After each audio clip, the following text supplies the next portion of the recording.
not going to class, people doing work for the football players, teachers changing or professors changing grades in order for these guys to stay eligible.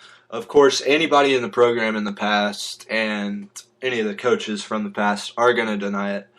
Les Miles' direct quote from him: I revered my time in Stillwater. Did we work hard? You betcha. Did we make enough tough decisions about starting lineups? You betcha. But every guy was encouraged to get his degree, stay the course, and fight.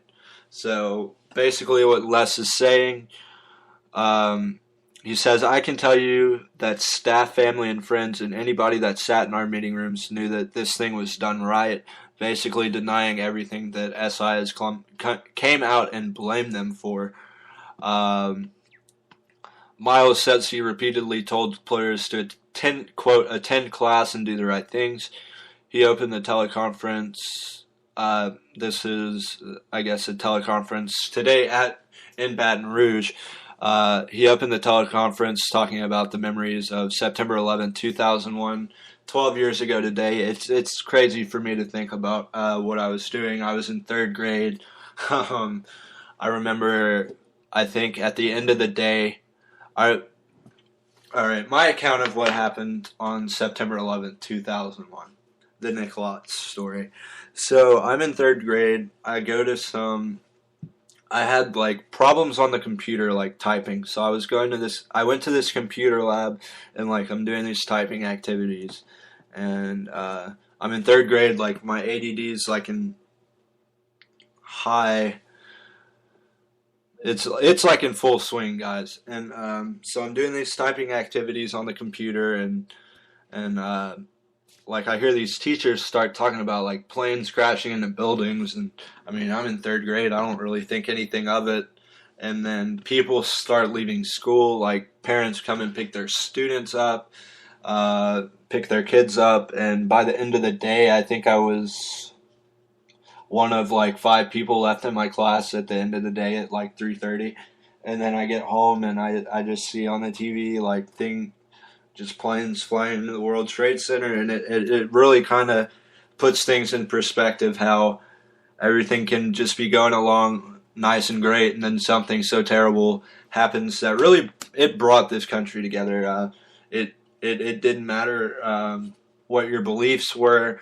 I mean, this country came together as a whole and just united, and it's something that everybody who was around that day that was old enough to remember seeing it happen. Obviously, kids that were born in 1999 that were 2 years old at the time, so they're not going to remember what happened. But I mean, kids that were in elementary school, professional athletes that are playing now, just starting to play now. They were probably in high school. So you ask anyone what they were doing September 11th, that has a memory of it, and they'll tell you. But anyway, so back to this Oklahoma State thing. Les Miles said Oklahoma State had a game postponed. He also noted that at the time OSU's offensive coordinator, who he overlapped the Oklahoma City bombing, and that he saw the strength of the Oklahoma people. And Les Miles said he enjoyed his time at Oklahoma State, and he did not take questions about the matter. He said he's trying to get LSU ready to play Kent State this weekend. So Les Miles denies allegations, but wants to kind of move on. I mean, he's got a lot to focus on. He's got a shot at a SEC championship at LSU, and I was talking. Armando transferred to Oklahoma State, my old co-host, and this comes out sometime yesterday or the day before. It may have been Monday. I remember seeing about it on SportsCenter yesterday, so we'll call it yesterday. And I texted him today, like right before I got on the air. I said, "Well, what do you think about this whole allegation?"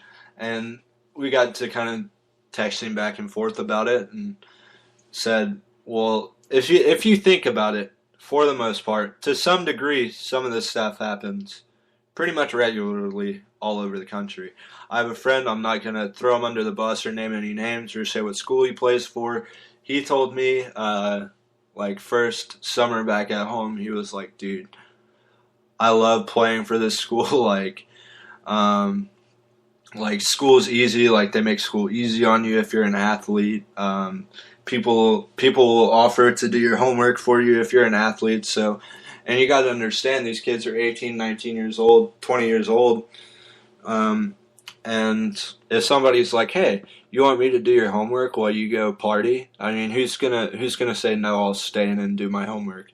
And I've talked to past college athletes, and I said, "Well, aren't these guys there to go to school?" And he said, "Man, we're not there to go to school. We're there to try to play football and try to move on to the pros." Obviously, that's not going to happen to everybody that plays college football, and to some degree, people are there to get their degree, and I absolutely respect that. But you flip the coin to college basketball. How many times do you see a guy get recruited to Kentucky?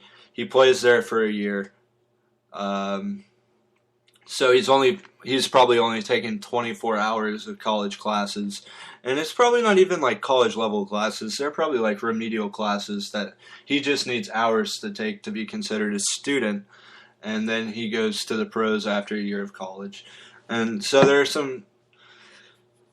are kind of some parallels about that, and I personally think for the most part, athletes go to school to play sports. They're there for an education to some extent, but I think that excuse kind of gets overused. Oh, they're here to play. They're here to get their degree.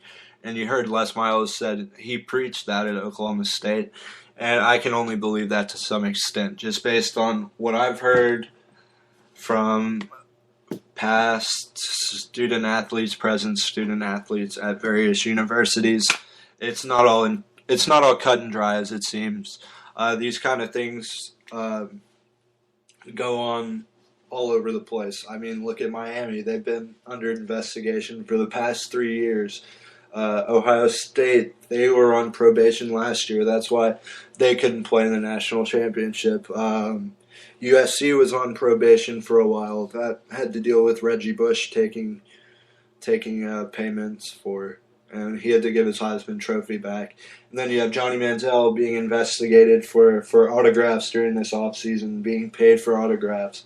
So the way I see it, and Time Magazine came out with a great article. Johnny Manziel's on the cover, and in this article it says,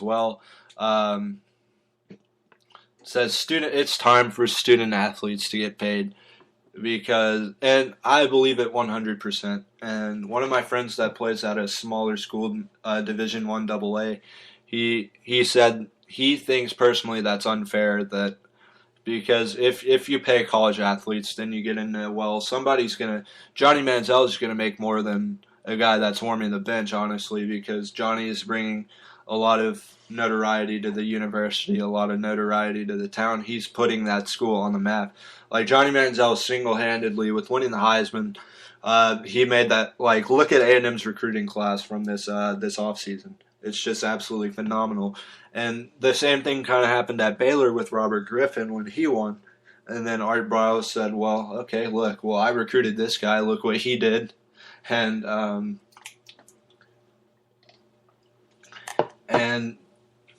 I don't think Baylor's that far off of being a great football team there in the Big 12. But that'll pretty much do it for this show, guys. Just wanted to get my thoughts out there about the big game going on this weekend in College Station. All eyes are going to be on Johnny Manziel, on Alabama, on this game. I mean,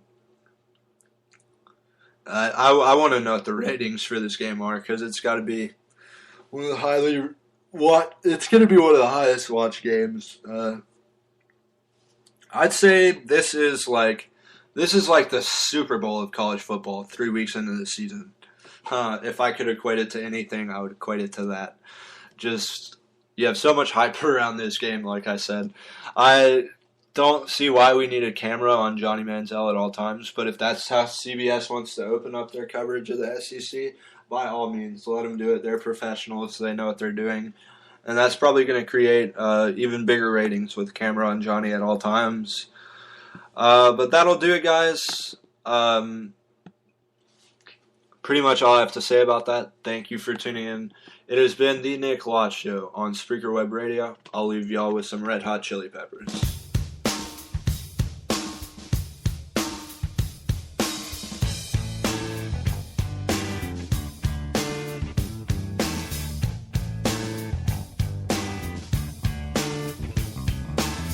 Getting born in the state of Mississippi, Papa was a copper and Mama was a hippie. In Alabama, she would swing a hammer. Price you gotta pay when you break the panorama. She never knew that